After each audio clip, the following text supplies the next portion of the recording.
Приветствую всех зрителей YouTube канала Алекс Моторный. Харьков на связи. И сегодняшнее видео начинаем с прогулок по харьковским дворам и дворикам. Многие из вас, возможно, узнают эти улицы, но называть их я не буду из-за известных нам всем событий, происходящих в городе. Просто посмотрите на харьковские дворы, на эти клумбы, созданные руками самих жильцов этих дворов.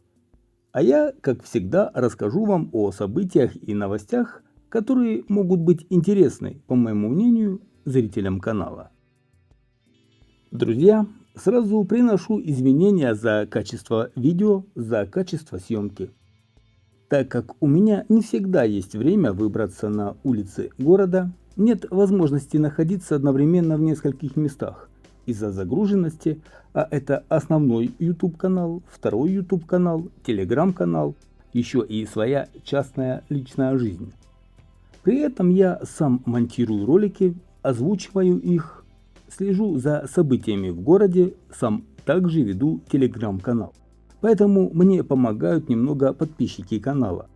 Они снимают на свои смартфоны улицы, там где бывает, по кусочкам, а потом я их уже монтирую и представляю на обозрение вам, зрителям канала.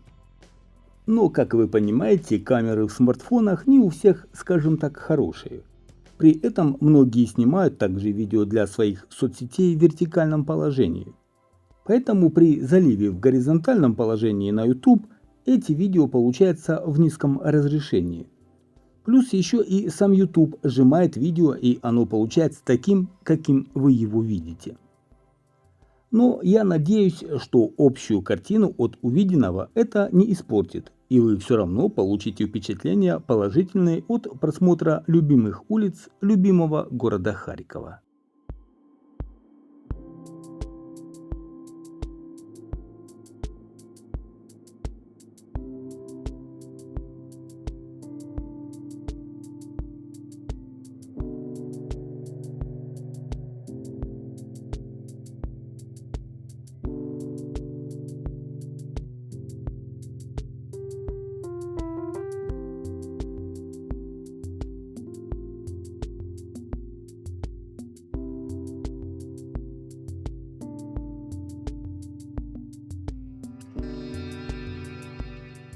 А вы знали, что в Харькове есть такая своего рода аллея держав, где на каждом дереве нарисованы флаги разных стран?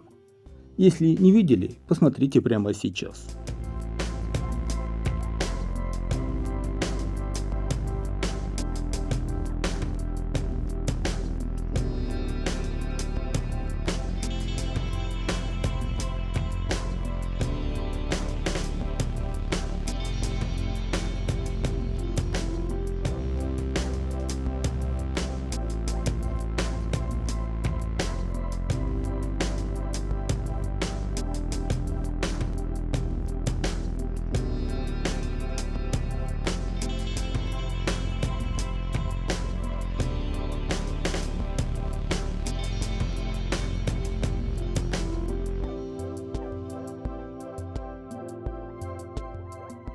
Что касается военной обстановки в Харькове, то после непродолжительного затишья в Харьков снова начали прилетать ракеты.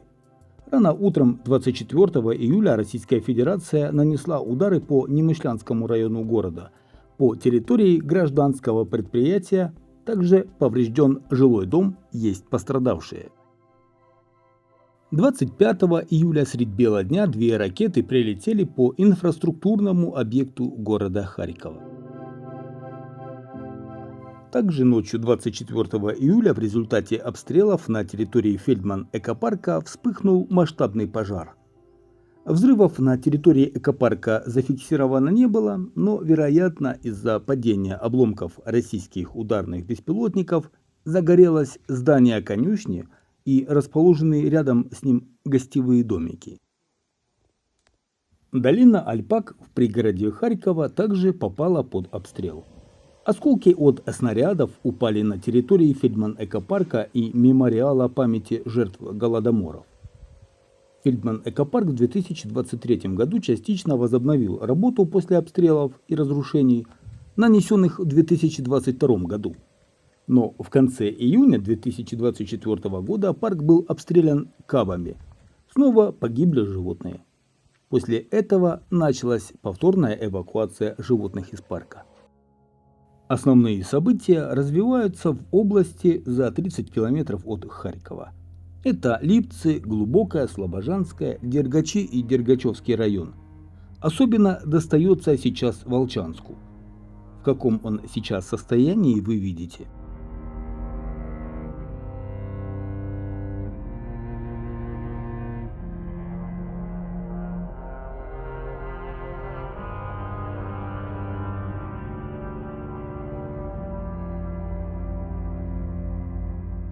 Ежедневно прилетает по пригороду. За сутки в среднем по территории Харьковской области россияне выпускают до 40 кабов. Также область и пригород обстреливают из артиллерии и РСЗО. И в Харькове снова обновлен рекорд длительности воздушной тревоги. Она продолжалась рекордное время – более 38 часов. В общей сложности тревога длилась 1 сутки 14 часов 16 минут.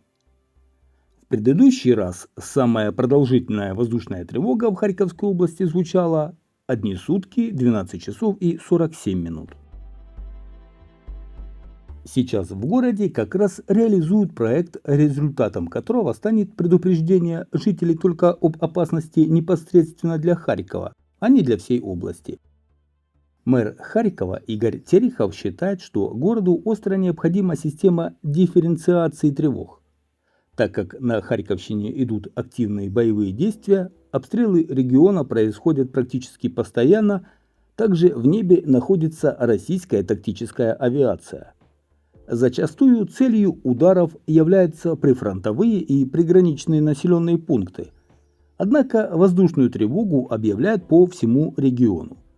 В итоге харьковчанам приходится либо рисковать жизнью, игнорировать тревогу, либо в теории сутками сидеть в укрытиях. Также точно рискует бизнес и различные госучреждения. Некоторые закрываются на время тревоги.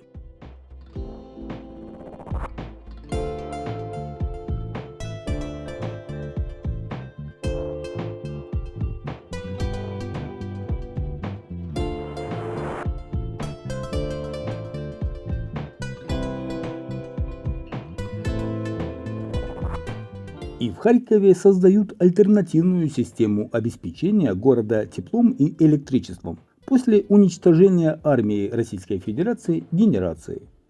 Город, к сожалению, не имеет собственной генерации электроснабжения. Мы вынуждены брать напряжение из других городов. Поэтому важно к зиме установить своевременные блочно-модульные котельные, оснастить их генераторами, когенерационными установками, кроме того, газогенераторами. Ну и куда ж без темы переименований? Она присутствует в каждом нашем выпуске. В одном из прошлых видео на канале я рассказывал, что в Харькове планируют переименовать 3 станции метро и почти 50 улиц, среди которых проспект Гагарина, улицы Героев Труда, Грицевца, Дружбы Народов, Есенина. И вот Харьковская областная администрация отказалась переименовывать станции метро Академика Павлова и 23 августа. Предложения, которые вносили, это станции Василия Стуса и Павлова Поле. Однако станции метро проспект Гагарина, Героев Труда и завод имени Малышева планируют переименовать. Также Харьковская областная администрация отказалась переименовывать улицы города именами Ивана Мазепы, Степана Бандеры, Терезы Алмазовой, Виктории Амелиной, героев полка Азов. По улице Бандеры не прошло предложение с улицей гвардейцев-широнинцев, так и с предложением правого сектора с улицей Академика Павлова.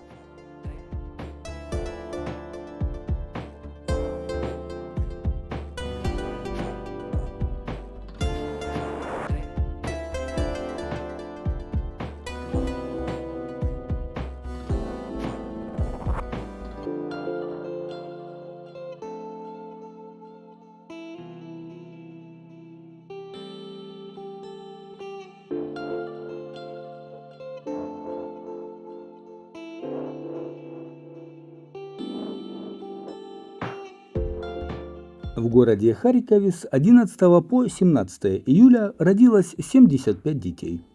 По данным Департамента здравоохранения, среди новорожденных 48 мальчиков и 27 девочек. Всего с начала войны в Харькове родился 5661 ребенок.